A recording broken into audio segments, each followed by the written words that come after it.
안녕하세요. 친절한 야외사입니다. 우리가 아이를 출산을 하면 우리 아이가 건강하게 잘 태어났나? 손가락, 발가락은 전반적으로 다 10개씩 있나? 피부는 괜찮은가? 엄마들 너무 걱정이 많으시죠. 그런데 아이를 키우다 보면 예상치 않게 병원에 가야 될 일들이 많고 또 너무 아이가 어린 나이에 또 어떤 질환에 대해서 진단을 받거나 그러면 정말 마음이 아픈 일이 아닐 수 없을 것 같아요. 그런데 오늘 제가 말씀을 드리고자 하는 이 아이도 아주 어렸을 때부터 천식을 앓고 있었던 아이예요. 그래서 이 어머님의 그 사연이나 이런 것들을 좀 함께 같이 공유해 보도록 하겠습니다.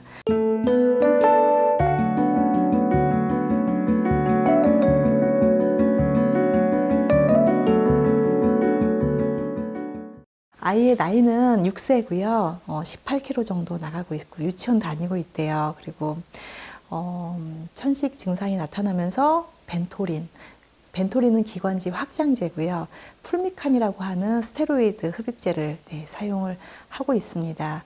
그런데 조금 더 안타까운 거는 소론도라고 하는 스테로이드를 하루에 1.5정, 그러니까 하루에 0.5정씩 하루에 3번을 복용을 하고 있는데 아이의 나이가 겨우 이제 만 4세라는 거죠. 어른들도 사실은 1.5정을 매일 복용을 하게 되면 사실 그 부작용도 그렇고 얼굴도 많이 붓고요. 한 번만 드셔도 난 너무 힘들어서 못 먹겠다 이런 분들도 계실 만큼 단기적으로도 그렇지만 장기적으로는 좀 힘든 약이기도 합니다. 그런데 이런 그거를 4개월째 지금 싱귤레어하고 같이 복용을 하고 있다는 사연이었어요. 돌 전후로 해서 모세기관지염도 걸리고요. 폐렴도 걸려서 입원을 돌 전후로 5번이나 했다고 하십니다. 그리고 정식으로 천식을 진단받은 거는 올해 5월인데요. 그러니까 작년 5월입니다. 5월인데 대학병원에서 지금 치료받고 있다고 했어요. 그 진단을 대학병원에 입원하기 전에 어떤 일이 있었냐면 두드러기가 10일을 넘게 계속 피부로 올라와서 기존에 이제 병원을 다녔던 병원이 아닌 좀 더 큰 병원에 가서 피검사도 하고 마스트 검사라고 하는 그 알러지 검사도 하고 아이가 가슴이 너무 아프다고 하니까 이 심장 초음파까지 했는데 심장은 이상이 없다고. 이 부분에서 우리가 기관지와 심장을 어떻게 좀 바라봐야 되냐면 이 연관성이 우리가 공기를 들이마시면 기관지라는 길을 통해서 폐로 가게 되거든요. 폐로 가면 이 공기가 혈관을 타고 심장으로 이동을 해줘야 돼요. 그래서 이 피를 가득 담은 이 피가 심장에서 전신으로 퍼지는 겁니다. 그래서 우리 심장에서 전신으로 퍼지는 이 산소가 운반하는데 제일 먼저 받아들이는 곳이 기관지와 폐라는 거죠. 그런데 거기에 모세 기관지에 염증이 생기고 폐렴까지 오는 상황이라면 아무래도 심장에도 좀 무리가 가지 않았을까, 공기의 유입이 원활하지 않았을 테니까요. 그래서 좀 같은 맥락에서 바라볼 수는 있지만 그렇다고 해서 가슴이 답답하다고 해서 심장이 다 나쁘거나 그런 건 아니거든요. 병원에서도 그게 또 우려가 될 수 있으니까 검사는 한번 해봤는데 심장에는 문제가 없다. 그래서 이게 너무 반복적으로 지속이 되다 보면 성인이 되면 심장의 그 문제에도 함께 오는 경우들이 종종 봤습니다. 근데 그런 연관성을 그냥 쉽게 제가 표현을 해드린 거고요. 진먼지 진드기 수치가 매우 높았고요. 그리고 이 마스트 검사는 진먼지 진드기하고 여러 가지 음식이나 나무, 풀뿌리, 벌레 종류 이런 것 때문에 알러지 검사를 하는 곳이 그 검사거든요. IgE 검사인데 진드기 수치가 우선 일단 굉장히 높았다고 표현을 하셨어요. 기존 병원을 퇴원을 하고 또 석 달을 다니고 또 스테로이드를 먹고 했는데 얼굴이 뚱뚱해지면서 부작용이 생기고 얼굴이 문페이스라고 하거든요. 달덩어리처럼 커지는 지방이 이렇게 침착되기 시작하는 거죠.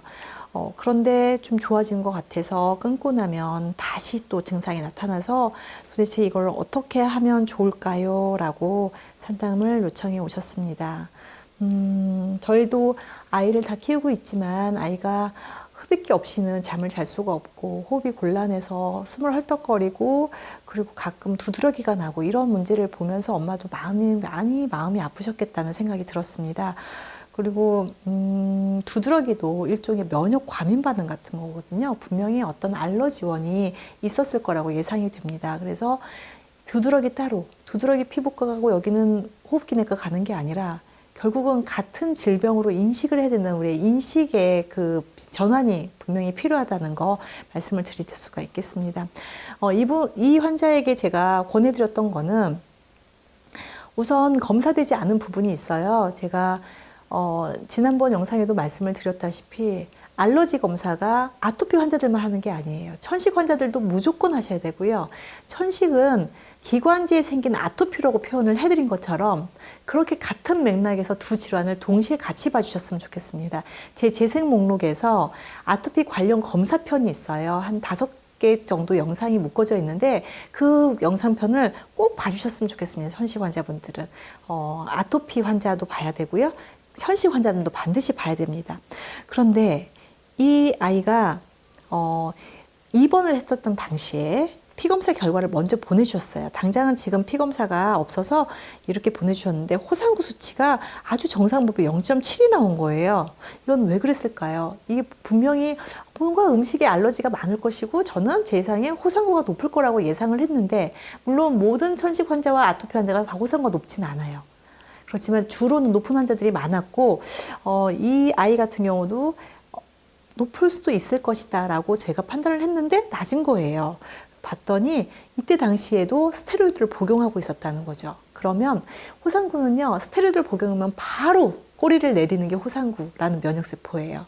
스테로이드 때문에 바로 활동을 못하게 된 거죠. 그러니까 증상이 호상구가 이런 잘못된 반응들을 안 하니까 증상이 좋아졌겠죠. 그래서 스테로이드를 쓰는 거거든요. 그래서 검사를 만성 음식물 알러지 검사, 이거를 다시 지연성 음식물 알러지 검사라고도 하고요. IgG라고 하는 항체를 검사하는 겁니다. 대단한 결과가, 대단한 표현은 잘못된 것 같고요. 좀 너무 참혹한 결과가 나왔어요. 이 단계를 클래스 1에서 6단계까지 구분을 해서 이 검사 업체마다 이렇게 단계를 딱딱 구분하는 경우도 있고요. 그냥 수치로 경계성, 그다음에 네거티브, 그냥 포지티브를 해서 전체적인 그 정량적으로 양만을 얘기하는 경우가 있는데 이 검사 업체는 단계를 6단계로 나눠서 검사를 그 결과를 내보냈는데요. 6단계에서 우유 단백질, 계란, 흰자, 요구르트, 치즈 이거는요 사실 단 한 입만 먹어도 바로 문제가 생길 수 있는 정도의 단계고요. 5단계에서 계란 노른자가 나왔습니다. 3단계도 분명히 낮은 게 아니거든요. 사실 경계성만 있어도 이건 조심해야 되는 부분인데 경계가 아니라 적극적으로 양성반응이 나왔던 이 3단계가 포도, 오렌지, 대구, 장어, 안타깝게 쌀, 밀, 귀리, 보리, 대두콩, 아몬드, 부추, 바나나, 자몽, 연어, 고등어, 글루텐, 양배추, 양파, 토마토, 포도, 오렌지. 우리가 너무나도 정말 건강한 음식이라고 생각했던 이 음식에 대해서 이 아이한테는 이 음식을 공격하는 항체를 가지고 있는 거예요. 쇠고기, 사과, 레몬, 배, 키위, 망고, 새우, 참치, 게살, 바닷가재, 전복, 가리비, 메밀, 글리아딘은 그 밀가루 속에 들어있는 단백질이에요. 완두콩, 땅콩, 생강, 호두, 해바라기씨, 무, 마늘, 겨자, 토란, 가지. 너무 많죠. 먹을 게 없어요. 그런데 이 아이한테 정말 특이한 점을 하나를 발견했던 건 뭐냐면요. 고구마 알러지가 나왔어요. 지금 제가 불러드리지 않았는데 고구마 알러지가 나왔는데 사실 고구마하고 감자를 비교를 되게 많이 하는 것 있잖아요. 우리가 당지수를 높이는 게 고구마, 다니까 고구마일 것 같은데 감자고 이런 거 있잖아요. 그런데 알러지 물질 중에서 정말 다빈도로 나오는 게 감자예요. 그런데 이 아이는 감자가 나오지 않았어요. 감자가 나오지 않고 고등어가 나왔다는 거예요. 고등어 알러지는 사실은, 아니, 고구마 알러지는 저는 사실 처음 봐요. 그래서 제가 감자 알러지가 주로 많기 때문에 좀 안전한 식품으로 고구마를 먼저 드셔보세요. 검사하기 전에. 이렇게 말씀을 드리는데, 얘 같은 경우는 고구마에도 알러지가 있더라는 거죠.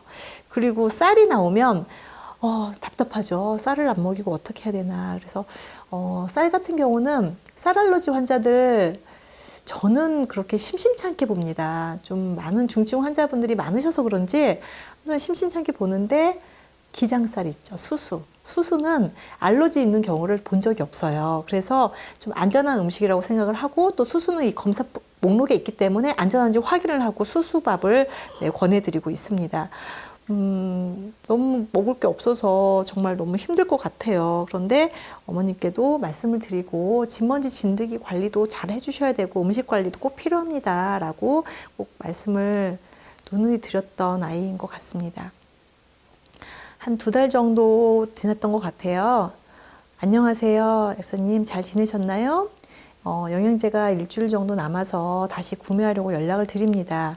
2달을 먹어보니 아직 뚜렷하게 좋아졌다는 건 모르겠지만 약을 길게 먹지는 않는 것 같아요. 그러니까 병원 약을 길게 먹는 일이 줄어들었다는 겁니다. 앞으로 또 증상이 어떻게 변할지는 모르겠지만 여하튼 더 한번 시도해 보려고요. 그런데 계속 적정량보다 더 많이 먹여야 되는지 궁금합니다. 아직은 개선이 되지 않았기 때문에 사실 일반 영양소 용량으로는 좀 힘들고요. 고용량으로 유지를 해야 된다고 말씀을 드렸습니다. 2개월 정도 지났을 때는 알러지 검사를 바로 시행하신 게 아니기 때문에 좀 음식에 대한 그 식이요법도 좀 나중에 하셨고요. 그리고 워낙 알러지 항체가 많기 때문에 2달 동안 크게 변화는 없지만 그래도 병원 약을 많이 줄여서 먹고는 있다라는 표현을 하셨어요. 그리고 4개월이 또 지났습니다. 안녕하세요. 우리 아이가 많이 좋아졌어요. 2월 27일 감기로 7일치 약을 복용함으로 지금까지 네, 건강합니다. 그리고 그때도 역시 소른도는 먹지 않았습니다. 종종 약한 비염 증상은 있지만 식염수 스프레이로 뿌려주면 바로 좋아져요. 그리고 저도 유산균을 먹고 싶네요. 비타민 D도 먹고 싶네요. 이렇게 저한테 메시지를 보내주셨어요. 그리고 또 질문을 하셨어요. 이런 제제를 계속 복용해도 되는지, 그리고 키 성장에는 도움이 되는지, 두뇌 발달은 어떤지 이런 것들을 질문하셨는데요. 좋은 영양소는요, 당연히 평생 드셔도 됩니다. 우리가 좋은 음식을 평생 먹어도 되냐고 물어보시는 거랑 비슷한 거거든요. 그리고 키 성장이요. 아토피 환자나 천식 환자들은요, 정말 어렸을 때부터 생기면 성장하기가 너무나 어렵습니다. 그래서 아이 때부터 생겼던 환자들을 보면은 사실 키가 좀 다 작아요. 그래서 우리가 숨을 잘 쉬고 그래야만 또 밤에 편하게 잠을 잘 수 있고 밤에 긁으면서 잠자면 성장 호르몬 안 나오겠죠. 호흡이 굉장히 중요한데 수면에서 호흡이 잘 안 되는 상황에서는 성장이 잘 안 됐을 거예요. 그래서 키 성장에도 도움이 될 거라고 말씀을 드렸고, 우리가 보통 두뇌 발달에 좋은 영양소 하면은 예전에는 오메가3라는 표현보다 DHA를 되게 많이 떠올렸을 거예요. 사실 DHA가 오메가3 구조를 가지고 있는 오메가3거든요. 당연히 두뇌 발달에도 도움이 될 거예요. 제가 오늘 아침에 이 어머님께 연락을 드렸어요.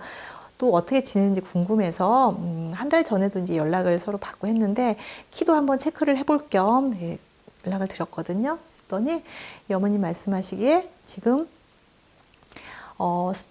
3월 초부터 아예 지금 흡입제 사용을 하지 않고 정상적으로 잘 생활을 하고 있고요. 음식도 잘 가리고 있는데 다 가리지는 못하고 있어요. 그런데 지금 코로나 때문에 사실 유치원을 못 가고 있었는데요. 유치원을 보내야 되는데 급식은 어떻게 해야 될까요? 그렇길래 지금 많이 좋아져서 지금 너무 안도를 하시면 안 되시고 음식 관리 정말 끝까지 잘 가셔야 되고, 어쩌면 우리 아이는 조금 평생 관리를 해야 되는 아이일 수도 있습니다. 그런데 다만 그게 나한테 몸에 해가 되는 그런 약물이 아니라 정말 건강해지는 영양소로 이거를 관리만 해서 건강하게만 자랄 수 있다면 다른 아이들보다 키도 더 클 거고 또 두뇌 발달도 굉장히 도움이 될 거예요. 오늘 제가 전화 통화를 하면서 키는 어떤가요? 그랬거든요. 그랬더니 지금 4개월 정도, 5개월 정도 지났을 거예요. 5개월이 좀 채 안 지났는데요. 107.2cm라고 적어주셨거든요, 초변에. 근데 오늘 110.2, 3cm 컸다고 그러시더라고요. 굉장히 더디게 1cm 크는 것도 너무나 더디게 컸던 이 아이가 지금 3cm가 4개월 좀 간 넘어서 3cm가 컸어요. 굉장히 많이 컸다고 얘기를 하시고 뭐라고 말씀하시냐면, 그런데 약사님, 아이가요, 피부가 너무 좋아졌어요. 그전에는 사실 제가 아무리 보습을 해줘도 얼굴이 까칠까칠했거든요. 그런데 지금은 보습을 그렇게 신경 쓰지 않아도 얼굴이 정말 밝고 너무 예뻐졌어요. 그거는 우리가 천식이라고 하는 기관지 안의 세포를 부드럽고 매끄럽게 만들어주기 위해서는 세포가 변환돼야 되는데 이것도 피부도 세포잖아요. 그건 오메가3의 역할로 세포 교환이 됐기 때문에 사실 우리가 아이들 같은 경우는 보습제를 그렇게 많이 발라주지 않아도 건강한 아이들은 굉장히 뽀송뽀송하거든요. 그런 부분에 너무 많이 도움이 됐고요. 너무너무 좋아요. 지금은 흡입제 안 쓰고 생활할 수 있다는 것만 해도 너무나 좋은 일이고 거의 지금 2개월이 다 돼가는 것 같아요. 이렇게 말씀을 해주셨습니다. 자, 소아천식 진단 받으시면 굉장히 가슴이 억장이 무너질 것 같은 그런 마음이실 것 같아요. 부모님들은. 천식이라고 하면 병원에서도 치료할 수 없으므로 거의 그 결론을 낸 것처럼 그렇게 진단을 하시고 말씀을 하시는데 실제로요. 음식 항체가 있는 거 아직 검사 안 해보신 분들 너무나 많으실 거고 그리고 홍보도 많이 안 돼 있으니까 사실 음식물 항체 검사하는 거 굉장히 중요하고 면역 관리하는 시스템 이런 것들 좀 공부하셔서 정말 도전해 보신다면 소아천식도 이겨나갈 수 있고 또 더 천식만 치료되는 게 아니라 이 아이처럼 키도 성장하고 밝고 명랑하게 두뇌 발달이 잘 되는 건강한 아이로 키울 수 있다는 점 그걸 오늘 말씀을 드리고 싶어서 오늘 영상을 준비했습니다. 재밌으셨는지 모르겠어요. 근데 환자분들은 항상 즐거울 수만은 없거든요.